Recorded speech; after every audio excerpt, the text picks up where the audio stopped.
I'm philosophically quite close to the people of Iran, all right? And the mass of the people, this is what you keep not understanding, is the mass of the people are absolutely solidly opposed to the foreign interference. And this, of course, includes all of the sanctions against Iran that have caused the massive inflation and the devaluation. But why do you think Iran has been sanctioned?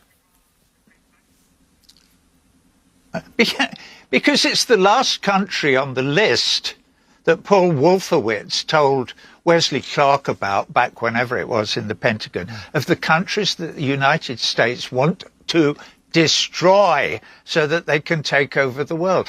And it's the last one standing. They've destroyed the other 6. There were 7 on the list.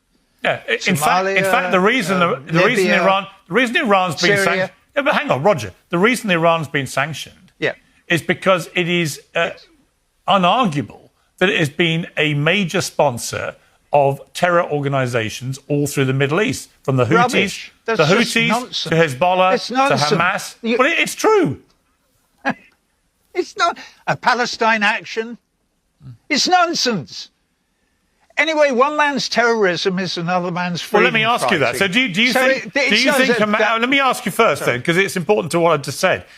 Of course, that only applies if you view Hamas, Hezbollah and the Houthis as terror groups, do you? Here we go. Piers, grow up.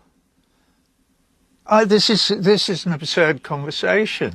It's like what you're trying to do is drag this conversation into one about the meaning of the word terrorist and who is and who isn't. Well, anybody with an IQ above room temperature knows that that's a meaningless conversation and that the word terrorist is a blight on our language because it doesn't mean anything significant. It means whatever the person using it wants it to mean. You know, so if you drop bombs on people and murder hundreds of thousands of people and you're on the right side of whoever's opinion it is, you are not a terrorist. But if you kill a few people somewhere else, you are. So it's just a question of where you stand in the political and the global political spectrum. So just to be clear where you stand. That's why the word should either be defined properly as to what it...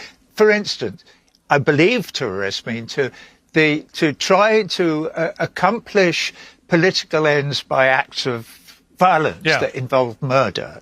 Am I right? Is that it? Yeah, pretty much, yeah. I mean, yeah, okay. Well, then anybody, so to call Hamas terrorists, but not to call the Israelis terrorists is absurd.